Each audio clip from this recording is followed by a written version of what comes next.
here. Is it Shaheem in Pennsylvania? You're on with Jenna and Matt. Hello. Hello. How are you? Good. So I'm, a Muslim, I guess, but I have like a lot of doubts and stuff. I've been watching your videos, other people's videos, just other religions and things like that. Mm-hmm. And I was, I don't know. I just came in to just talk about that and just like, I had like two questions. So the first one is, I remember, Matt, you said before that if creation proved evolution wrong, there wouldn't be one step towards proving creationism. Yeah. Well, if creationism proved evolution wrong, that would. But I'm saying if we discovered that our current evolutionary theory, our model, was incorrect, that wouldn't do anything to prove creationism. Just as if if we were convinced that Jenna was guilty of a crime and she came up with an alibi that showed she didn't do it, that wouldn't get us any closer to figuring out who did. Oh, okay. Makes sense. Another question. So there's this other YouTuber or whatever. He's coming up right now. He does debates and things like that. He debated Cosmic Skeptic. Oh, okay. And his name's Muhammad Hijab. He said he would be willing to debate you. I don't know. I just want to see that debate, though. He can call in whenever he wants, but if he wants to have like a public formal debate, somebody's got to organize that and pay for it and all this other stuff. But yeah, he can call in whenever he wants to. All right. Well, all right. So yeah, I've been watching your show for a while and stuff like that since about, I'd say June, that summer. Cause so here's the thing about me. In August, I started researching like just what I believe like could be wrong or whatever, or not in August, in like June, and then August I came to a decision. I just basically like stopped praying. Like it was like sincerely, basically, All Yeah. his family came around, and then in about May, Ramadan came up. I did the fast. Like it was more of like a just in case thing, like what could I be missing out on? Mm-hmm. What if this is like the thing, what if I die in this state type of thing? And recently I've still been doubting a lot. Like I'm still like on the edge, my faith. Mm-hmm. But yeah, I've been looking at other religions and stuff. What's keeping you attached to it? Do you know? Like, what is it that you can't let go of? I mean, it's, I guess, like, not understanding certain things. Like, I mean, it is kind of dumb to say. No, You know what I mean? it's not dumb. Well, I mean, if you say that you keep believing because of a concern of not understanding things, do you understand them any better not just that, as a believer?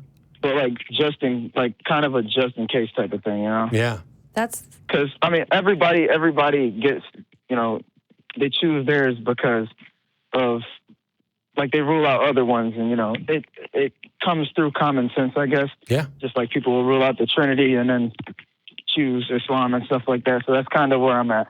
But I have been talking to different people and all that type of stuff. The problem, of course, which you've already probably identified based on what you said, is if I keep believing my current religion based on this, just in case, what if I'm wrong? Well, what if believing your current religion is a mortal sin under the one true correct religion, which you don't believe? Yeah, it's kind of like a Pascal's wager approach. Kind of. But wouldn't it be better to just only believe the things that you have good evidence for, and to not believe any particular religion until you are actually convinced that it was the correct one? if that God was real and you just did the best that you could and just said, you know what, I don't have enough evidence for this, and so I'm just going to let that go. Do you think that if that God was loving, wouldn't they be understanding? Wouldn't they not hold that against you?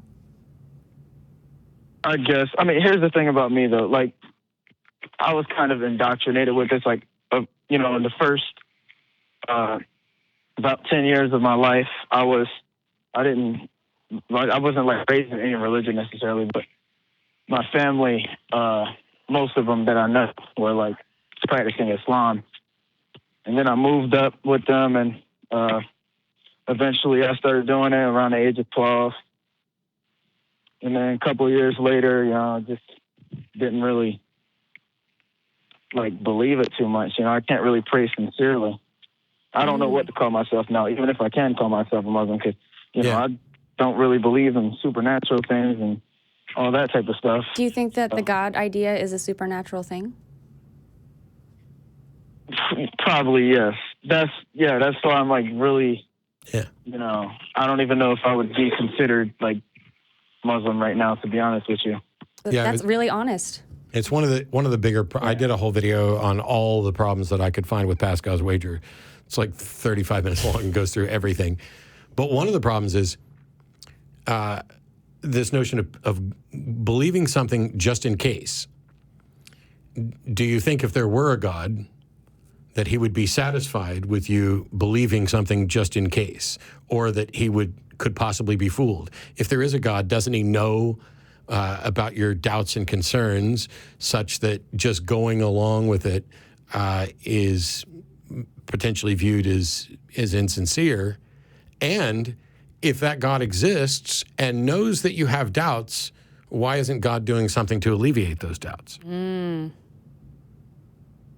Yeah, I mean, that's the thing. That's why I try to look at everything from like, all the different religions and stuff. Right. Just, still coming to a decision. Like said, I forgot, if you said this or someone else said this, but I basically take this as my purpose in life currently, is just to believe in as many true things as possible, disbelieve in as many false things as possible. I like that. Me too. So,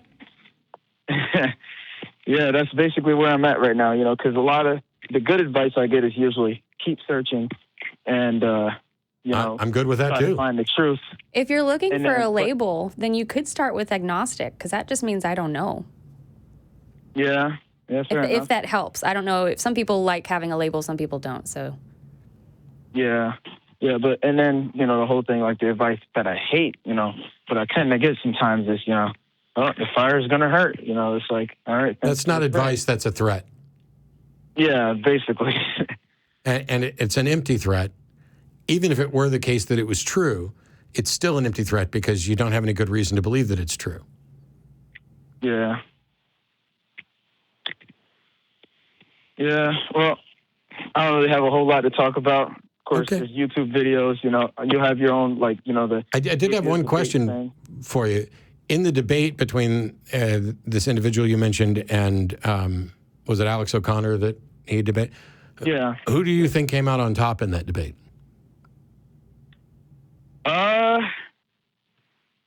That is, I mean, I don't know, honestly. I might have to say that's fair. The Muslim guy, but he has more experience with that stuff, like debating and stuff like that. Like, I mean, maybe it's me being biased. I don't know. It could be. One of the things about debate. I've watched it kind of multiple times. It's just they're throwing around words that I don't understand. Yeah. So I'm just kind of like trying to catch it, searching words in the middle of the debate. Have you looked up? I still gotta watch it to get what they were saying. Have you looked up Alex O'Connor, any of his other stuff, anything outside of that one debate? Yes. Yeah? Okay. I was just curious. Mm-hmm. Yeah, using words that people don't understand is a problem. I've done it. Everybody's done it at some point. It's fair to say that you're not sure, or even that the Muslim came out, because one of the things, debate is largely theater. It's not always the person with the best facts or the arguments who appears to come out ahead. People have asked me before, oh, Matt, do you think you've ever lost a debate? I don't look at debates really as win-lose, but if I were to, I can name one debate right off the bat, which is either I think it was the first debate that I did with Cliff Conneckley. And it wasn't necessarily because he came up with better arguments or better evidence. he was a street preacher who was animated and engaging and clearly thoughtful and everything else. And I had been in bed with the flu for a week. And so I sat there and pretty much read my comments, and it was not a good debate performance. And anybody who says, oh, you totally lost that debate with Cliff Connectley, I can be like, yeah, okay, go watch the second one, because I'm pretty sure you couldn't say the same thing about the second one. Well, you could, but I wouldn't necessarily agree with you there.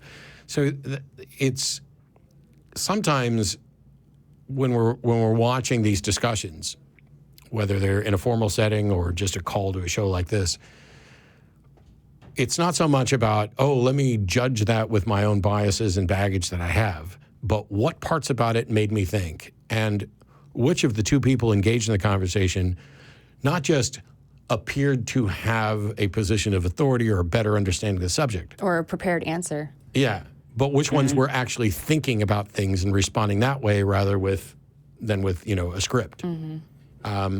Yeah. Which doesn't tell you which one's correct or which one's true. But getting people thinking is probably the biggest purpose to do these. It's not just, your God belief is so silly, and here's this thing here, and I have owned toward another theist. That doesn't really do anybody any good.